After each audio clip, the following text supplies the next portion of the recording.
بسم الله الرحمن الرحيم السلام عليكم ورحمة الله تعالى وبركاته سو dhawaada dhamaantiinba leaderska qaaliga ah ee ka tirsan company-ga weyn ee caalamiga ah ee Forever Living walaalayaal casharkayna kooban maanta waxaynu ku eegi doonaa muhiimadda ay leedahay inaad company-ga active ka noqoto oo aad afartaada CC aad ku dadaasho haddaba waxaynu ka hadli doonaa macnaha 4CC active muxuu ka wadaa Forever Living waa maxay faa'iidooyinka kuugu jira 4CC waa furaha guusha ee ganacsi guuleystay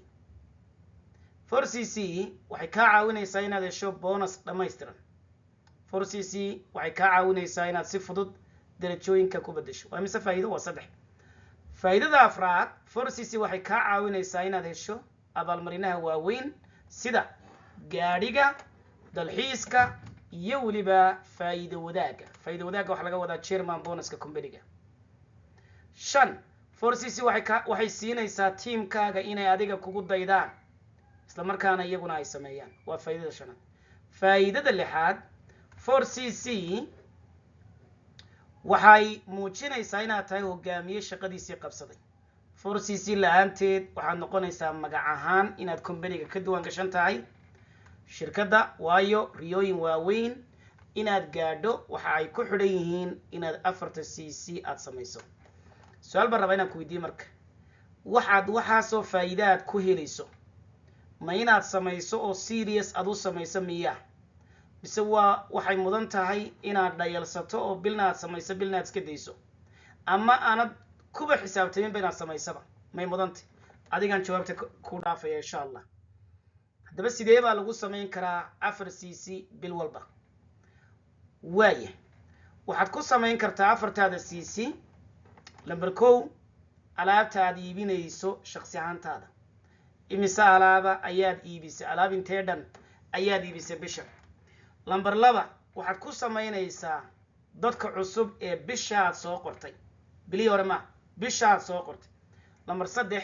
alaabta gurigaaga laga isticmaalayo iyadana way ku noqonaysaa waayo oo wax ma garanaysaa ay dukaankaagii aad ka iibsatay way hatta adaaba isticmaal laakiin waxaad ka iibisay maxay oo ka iibsatay dukaankaagi haddaba walaalayaal hal CC adiga ID-gaaga inaad ka iibsato ugu yaraan waa waajib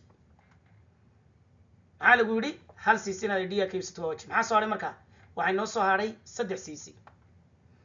saddexdaas CC soo hadhay ayaad u talin kartaa marka tusaale aniga Cusmaana ID-gaygii baan hal ku iibsaday account-kaygii alaab baan dalbaday ama gurigayga waa isticmaal ama CB saddexda soo hadhay dhammaan haddaad doonto macmiil baad ku iibin kartaa oo saddexdii soo hadhay haddaan iyagana alaab ahaan ku iibiyo afartada CC waa active haddaan dad cusub soo qoro dadkii cusbaayan soo qorayna ugu yaraan ay iga yimaadaan 3 CC halkaygana waan iibsaday iyo saddexda isku geey waa 4 marka afarta CC saasay ugu buuxaan okay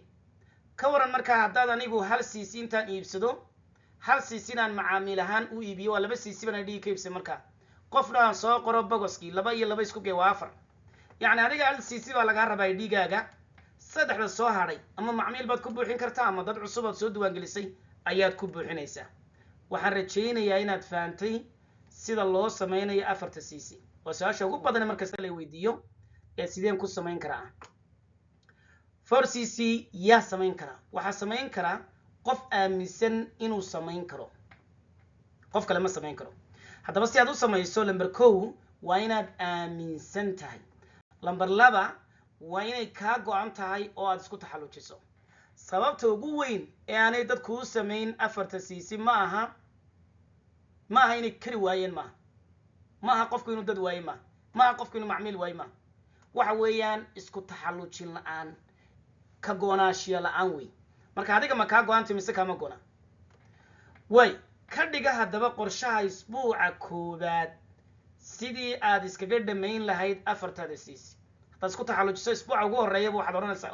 horta active ma intana teamkayga la hadal anigu active ma waxaan kugula talinaynaa inaad bil walba intaanay gaadhin 15 aad 15 afartada CC aad dhamaystirto samaynta 4CC waa wax ku xidhan aragtida iyo fikirka qofka hadduu aaminay inuu sameeyo waa wuxuu samayn karo oo fudud haddii kalena ma samayn karo aniga historygayga markaan dib u raaco hal bil oon bilaa active ahaa ma jirto bil walba waan samaynay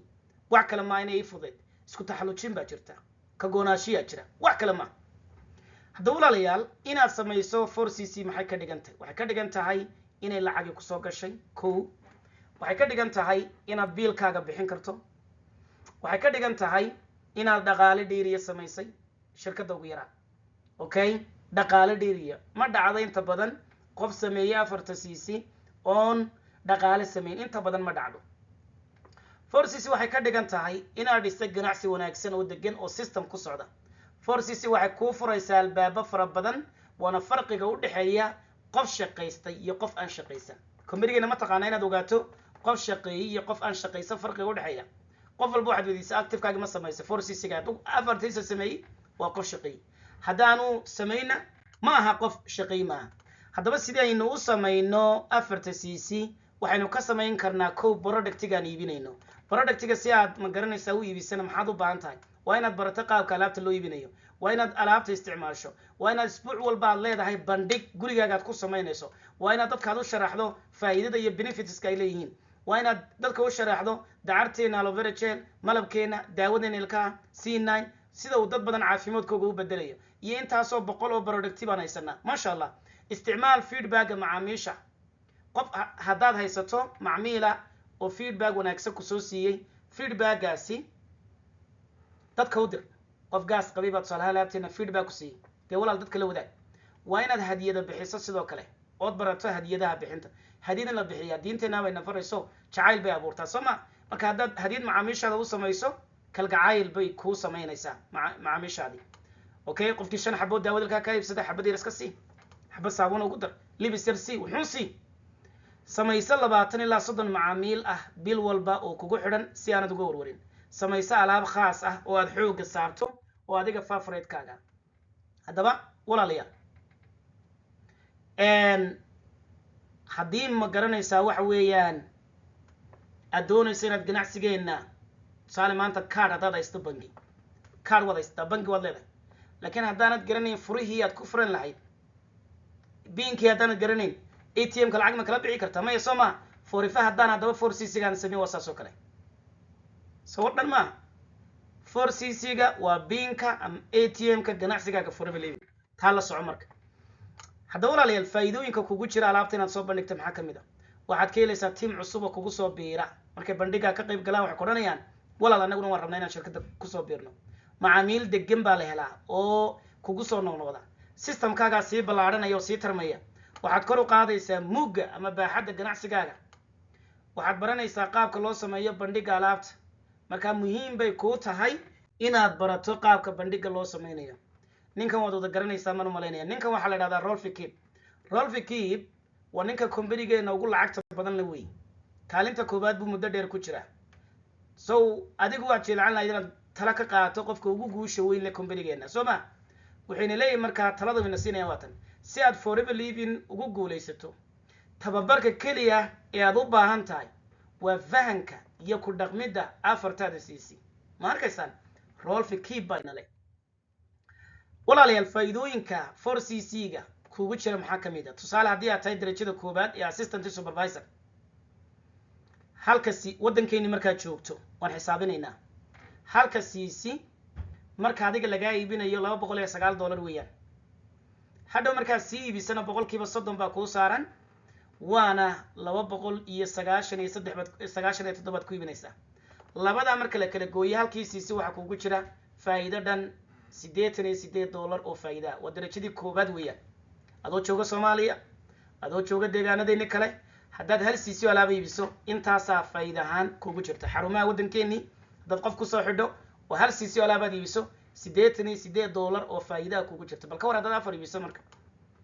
4 cc waxay noqonayaan markaa $352 oo faa'iido weeyaan soo lacag badan ma bisha 4 cc alaabad iibis $350 ayaad alaabta ka samaysay dhanka teamka qof kasta oo cusub oo shirkadda ku soo darto waxaad heli doontaa bonus loo yaqaano preferred bonus waa lacag ay shirkaddu bixiso haddii aad samayso 4cc preferred bonus haddaad maqasho bonuskan waxaa lagu bixiyaa qofka sameeya 4cc-ga kolba darajada aad tahay ayaanay ku xidhan tahay tusaale haddii aad tahay assistant supervisor qofkaad soo diiwaangelisa waxaad ku leedahay boqolkiiba 25 waxaa lagugu darayaa preferred bonus 5 ah boqolkiiba 30 bay noqonaysa supervisor 25 u gee 8 waa 33 baad ku leedahay qofkii cusub ee soo diiwaangeliso assistant manager waa 25 boqolkiiba mar walba boqolkiiba 25 waa base-ka weeyaan laakiin darajada aad tahay baa preferred bonus lagu daraya tusaale assistant manager oo kale waxaa lagugu darayaa boqolkiiba 13 marka 40 iyo 38 ayaad ku yeelanaysaa qofkaad soo diiwaangelisay labada marka la isku geeyo waa goorma laakiin waa goorta sameeyay 4cc hadaan sameey ka hor 4cc de bonus kan preferred bonus ka go'aya oo 25 ka badileysa boqolkiiba darajada doonta ku jirta manager daa tahay oo aan sameeyay 4cc iyo haddii aan ahay assistant supervisor oo aan sameeyay 4cc labadaba boqolkiiba 5 ma leh laakiin haddaan ahay manager waxa la siinayaa preferred customer bonus boqolkiiba 18 waxaad u geysaa 25 40 iyo 3 lacag badan soo ma commission weyn ba markaa ku soo gelaya walaalayaal markaa